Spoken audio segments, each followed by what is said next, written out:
Do you accept that? No, I'll tell you why that is not true, You don't think Andrew. that's true? No, I do not think that's You true at all. don't think that a Labour government is considered something worth thinking about No, as I'll the tell you what- possible I'll tell you what- threat by as a Labour? You're mad if you think that, if you don't think that. Of course it is. What have the Tories done wrong this time? Well, what we've got, your listeners will know as well as I do that we're facing a cost of living crisis right now, the likes of which most people have never seen. We've got energy prices escalating and energy bills going up. We've got inflation now at a 40-year high. We've got personal taxes after the last budget now at a 70-year high.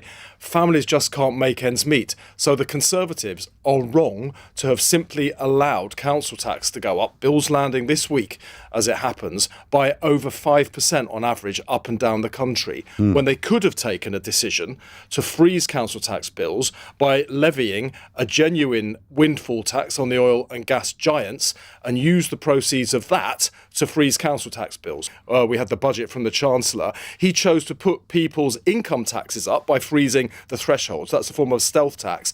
Apart from the top 1%, who he gave away £1 billion bung that has left them better off. You've actually said that you would, in Labour, reverse the lifting of the lifetime allowance. But thereby completely shattering anybody's chance of planning. And the motivation behind losing the lifetime allowance cap, the motivation behind it was a good one, wasn't it?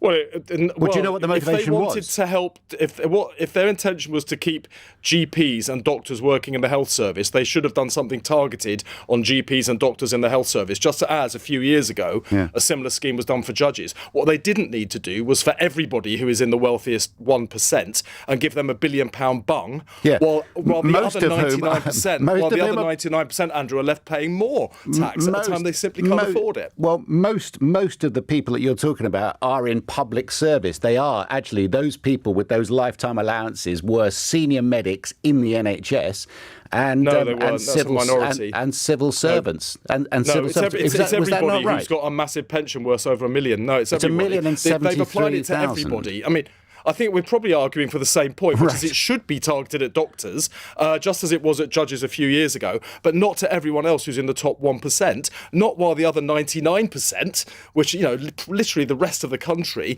is being made to pay more. So Labour will stealth reverse taxes and now council tax. Labour would reverse the lifting of the lifetime allowance, right? Yes, so that you've said absolutely. That. Well, let's see what else you said on tax. Labour, you haven't ruled out a capital gains tax rise. Is that right? That hasn't been ruled out, has it? That's not something that Labour's looking at the moment. I mean, what we're talking about, the way that we we have. We're not looking at that at all. The way that Labour would fund a council tax freeze is by a proper levy on the oil and gas giants. You've said that. I'm talking about other tax policies as well. Mr. Corbyn's policy of axing the financial benefits that private schools get from their charitable status, that would be something that you would pursue, wouldn't it?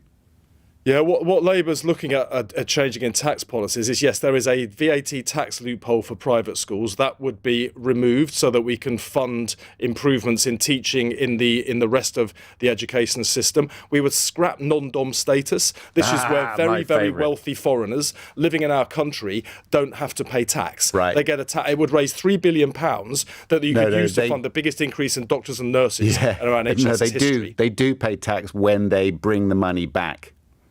No, on the vast amount of their income, they're not paying tax. They have the benefits of living in our country, but they're not paying income tax. Yeah, but when they bring the money back from another country to this country, they pay tax on it when they bring it back here. No, the vast amounts of most of their income, they don't pay. Even though they're living in this country, like everybody else, even though they're benefiting from being here in Britain, they are paying lower rates of tax than a hairdresser in my constituency. And yet they're earning billions. It's not fair. No. I understand exactly where you're coming from, and I know where the resentments are. What you don't want, though, Steve, and do you agree with me on this one, is that the rich, let's say the top 1%, those earning more than £160,000 a year, by the way, is the top 1%.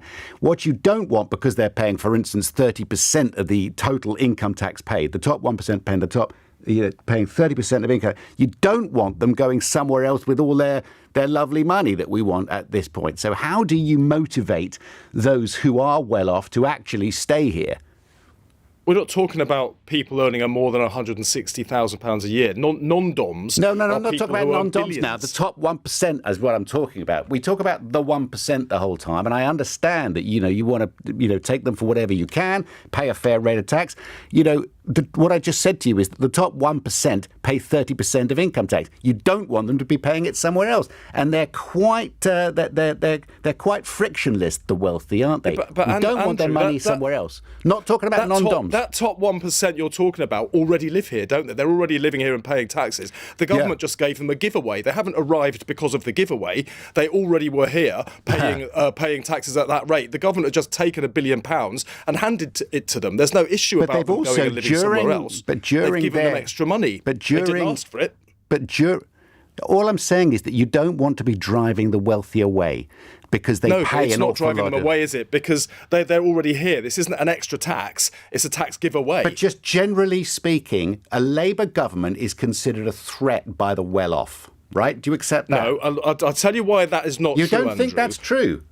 No, I do not think that's true at all. You don't think that a Labour government is considered something worth thinking about as I'll the tell you possible what. threat by as a Labour? You're mad if you think that, if you don't think that. Of course it is. I completely disagree with you, and the reason is because people who are doing that well need an economy that is growing. And what we've not seen from the Conservatives these last 13 years is a growing economy. We've currently got the lowest growth in the G7, which is the 7 biggest economies in the world. And if you look at the 13 years now we've had the Conservatives in power, and the 13 years that Labour was in power, on average, Labour grew the economy 50% more every single year than the Conservatives. Now, that benefits the top 1%, just like it benefits the 99% as well. I agree with you completely, and it's why so many Tories are now going, are you at the highest tax burden in, I don't know, two millennia?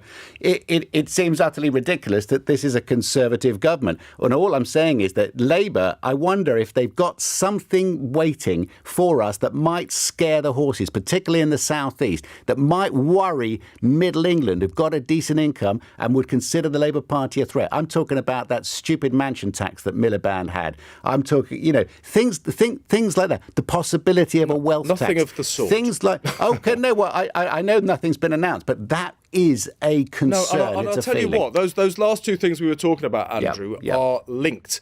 The reason that we have a high tax economy is because we have a low growth economy.